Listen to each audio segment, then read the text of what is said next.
Bonjour, on se retrouve pour une nouvelle vidéo. Donc aujourd'hui le démontage d'un carburateur sur une Suzuki DR 650 RSE. Donc voilà, on va commencer par retirer les carénages. Donc pour cela il vous faut uniquement des clés PTR, une clé de 10 et les clés de la moto, et normalement avec ça vous pouvez démonter entièrement les carénages et accéder au carburateur.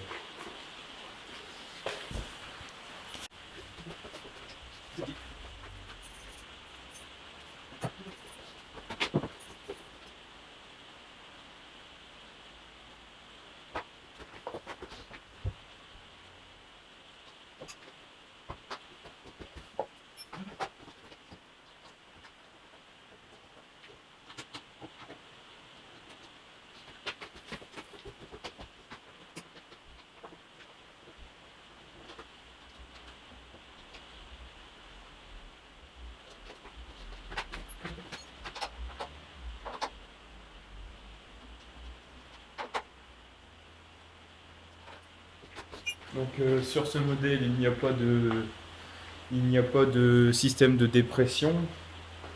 Il faut donc uniquement débrancher la durite d'alimentation de l'essence au carburateur.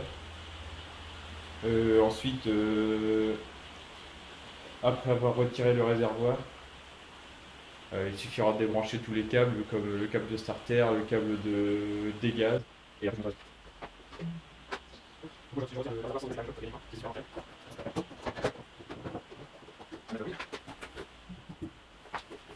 donc voilà, le DR est désossé. Donc maintenant on va retirer cette vis là, celle-là, toutes celles qui retiennent la boîte à air. Donc il y en a une là, il y en a de l'autre côté, il y en a une là, une ici. Voilà, une fois qu'on a retiré les vis de la boîte à air, il faut retirer les vis du cache du support de batterie pour pouvoir reculer la boîte à air. Donc il y a deux vis ici et il faut retirer les deux vis ici. Donc voilà, c'est ce que je vais faire.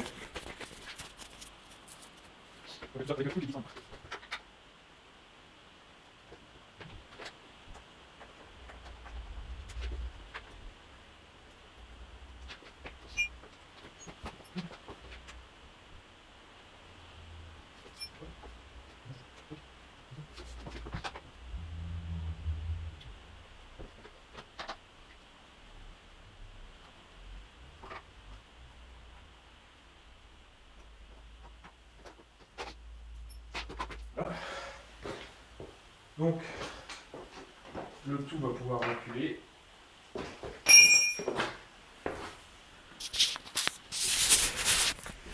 Donc il faut maintenant desserrer ce collier là, ici. Ensuite desserrer le collier qui se situe juste là. On y a plus facilement accès de l'autre côté. Ici, le collier qui est ici. Voilà. Il faut également enlever la durite qui est reliée à la boîte à air sur le carburateur, celle-là. Retirer celle là-bas en haut aussi.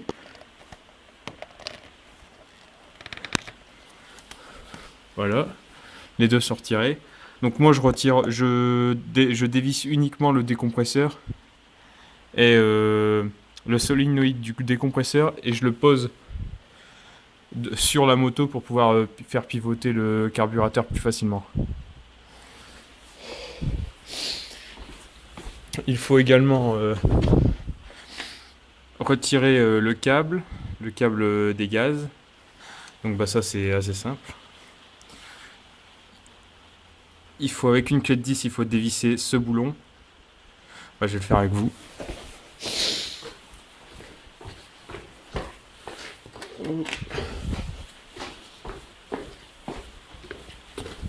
Donc, hop.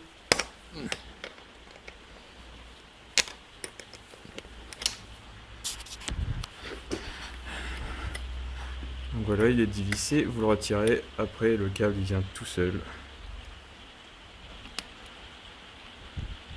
Voilà, le câble des gaz est sorti. Le câble de starter, il suffit de dévisser l'embout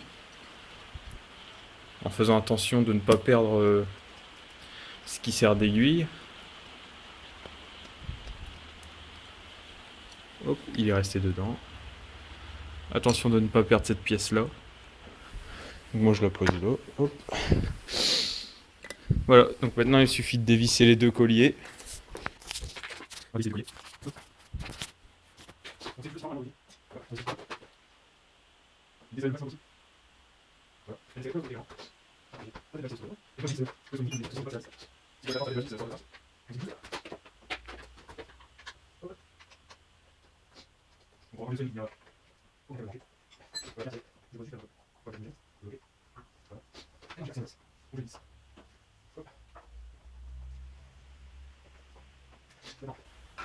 Comme on a dévissé les vis qui tenaient le support de batterie et la boîte à air, on va pouvoir pousser le tout pour débrancher le carburateur. Hop.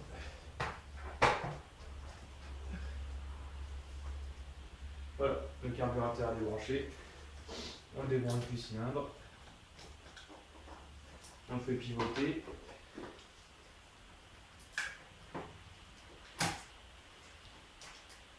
Et le voilà.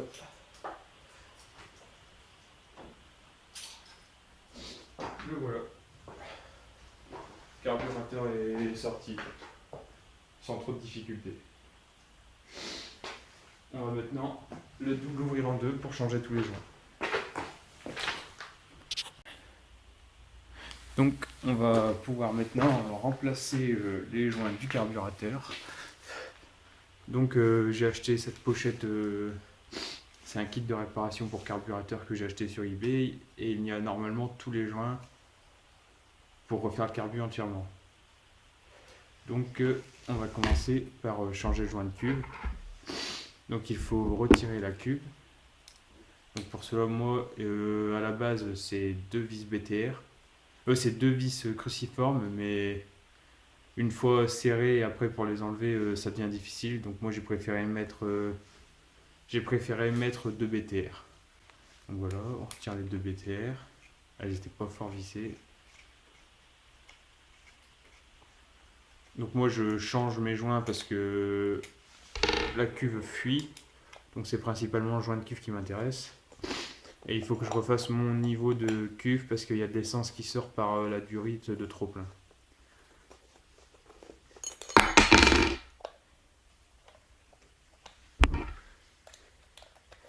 Donc moi je vous conseille de mettre des BTR. Au moins pour le prochain démontage, vous ne serez pas embêté. Donc on retire la cuve. Donc voilà à quoi ça ressemble à l'intérieur. Donc nous, c'est ce joint là qui nous intéresse. Donc avant d'ouvrir la pochette, je vais déjà vérifier si c'est le même. Ça m'a l'air d'être le même.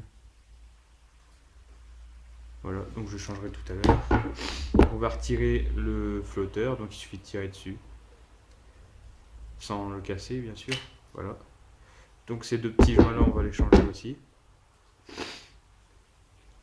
On peut voir ici le pointeau. L'essence arrive par là. Et quand le carburateur, quand la cuve, le flotteur du carburateur a descendu en bas, le pointeau laisse passer l'essence. Une fois qu'il est remonté, il coupe l'essence.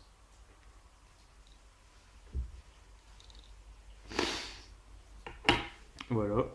Donc ça c'est le gicleur principal et ça c'est le gicleur secondaire. Nous, on va pas les démonter parce qu'on n'en a pas besoin.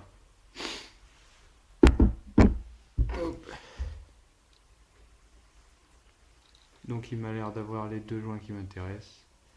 C'est le principal. Je vais ouvrir cette pochette.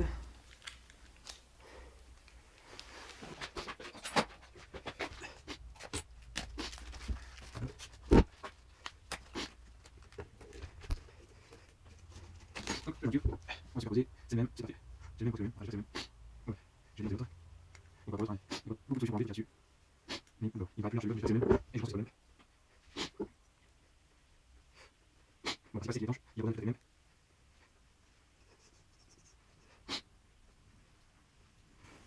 Je vais tout de suite le remettre, voir s'il fait étanchéité.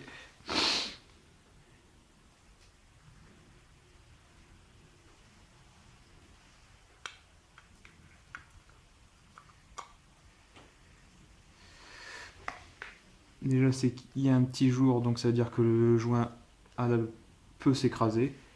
Parce que si la cuve tombait directement fer contre fer, c'est que le joint ne sert à rien du tout.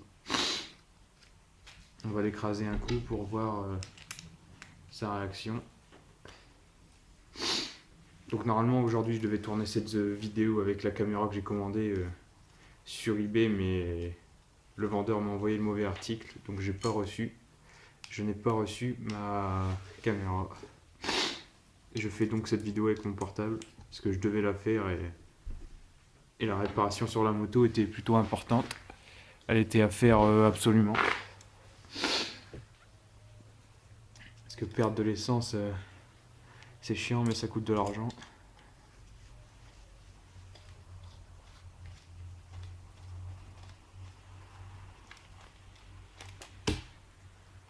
Donc ça sera un vlog garage.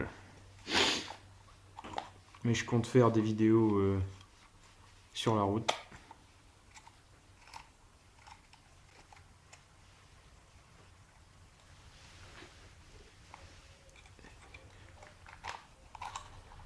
Voilà. Donc il m'a l'air de faire étanchéité, on verra ça tout à l'heure. J'espère qu'il fait étanchéité. De toute façon celui-là, il est mort, il est cassé, et il est usé, il ne s'écrase plus du tout.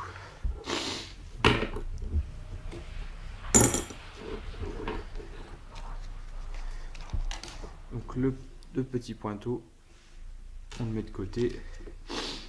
Les joints, si vous achetez une pochette comme ça, laissez-les dans la pochette le temps de l'opération. Parce que c'est vite perdu.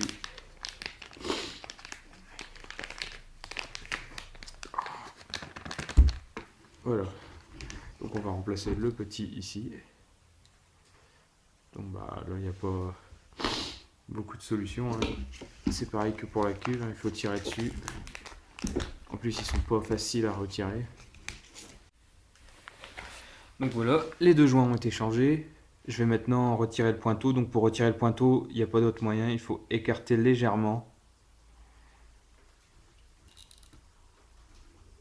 Et le flotteur normalement doit sortir.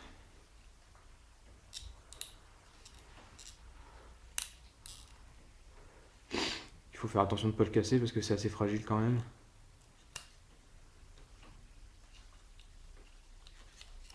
Voilà.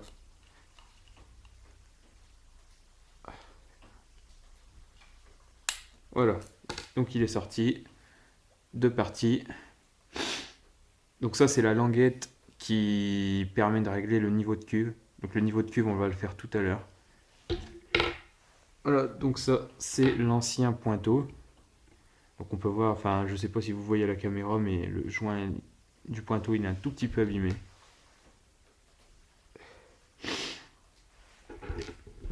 Donc c'est exactement les mêmes. Déjà ça c'est bien.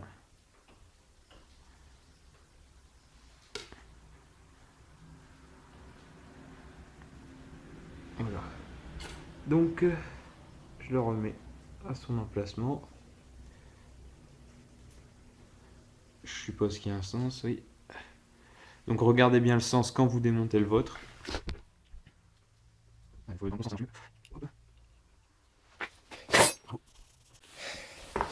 donc voilà, j'ai remis là le pointeau, le nouveau pointeau avec, le flotteur. J'ai remplacé les deux joints. Donc la cuve et le flotteur et le système de pointeau c'est fait. Donc on va maintenant s'occuper du soufflet et de l'aiguille. Donc pour cela il faut un tournevis cruciforme. Hop. Vous dévissez.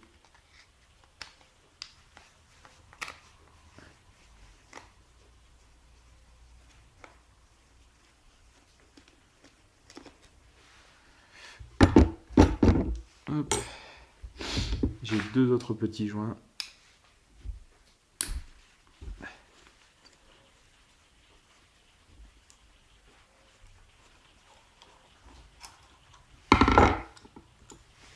Donc voilà, le ressort et le capuchon,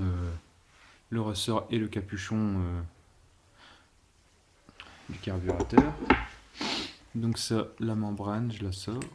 Donc voilà, la membrane avec l'aiguille. Il faut faire attention à ce que la membrane soit toujours assez souple. Donc là, bah, elle est très souple, donc ça va. Parce que sinon, l'aiguille ne redescend pas assez vite. Hop, donc ça, c'est l'aiguille. Il faut retirer le petit rond blanc. Hop, ça c'est le circlips. Je sais pas si vous le voyez. Le petit circlips là, il faut l'enlever et le remonter d'un cran pour appauvrir. Si vous voulez enrichir, il faut retirer le petit circlips et le descendre d'un cran. Faites attention de ne pas le perdre, ça se perd très facilement. Moi j'ai une technique. J'appuie, je pose l'aiguille et j'appuie sur la table. Hop. Il est tombé, heureusement pas très loin.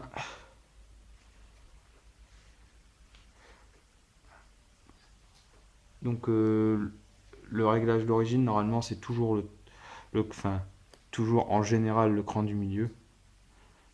Donc voilà, j'ai remis sur le cran du milieu. Je remets son aiguille dans le boisseau. Ah, en n'oubliant pas le rond blanc.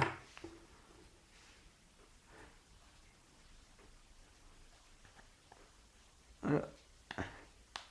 J'ai remis le rond blanc, je remets le tout dans le boisseau. Voilà, une fois que tout est dans le boisseau, je le remets à son emplacement, dans son emplacement. Voilà. Donc la membrane, je vérifie que la membrane est bien mise dans son logement. Je remets le capuchon dans le bon sens si possible, comme ceci. Je remets mes deux vis.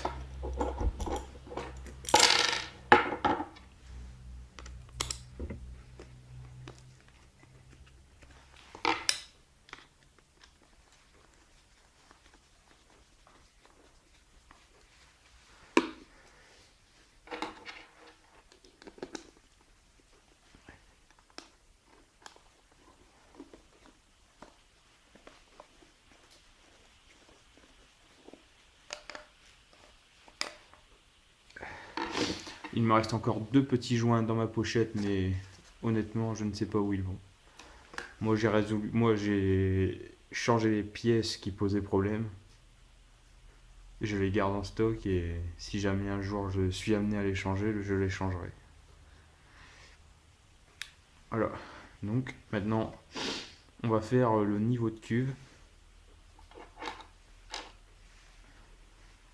Donc il faut tout d'abord mettre en place la cuve du carburateur.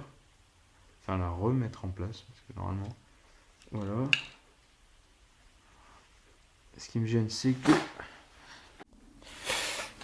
Donc pour le niveau de cuve, il s'agit de la hauteur entre le plan de joint et la hauteur entre le plan de joint et la hauteur du flotteur. Donc faut que cette hauteur soit de 14 mm.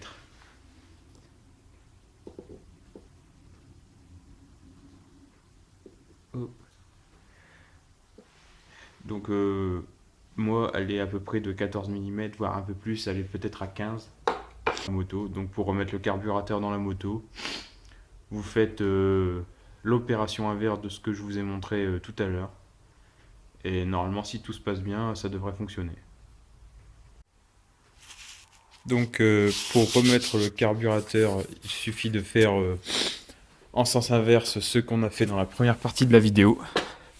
Donc j'ai remis les colliers.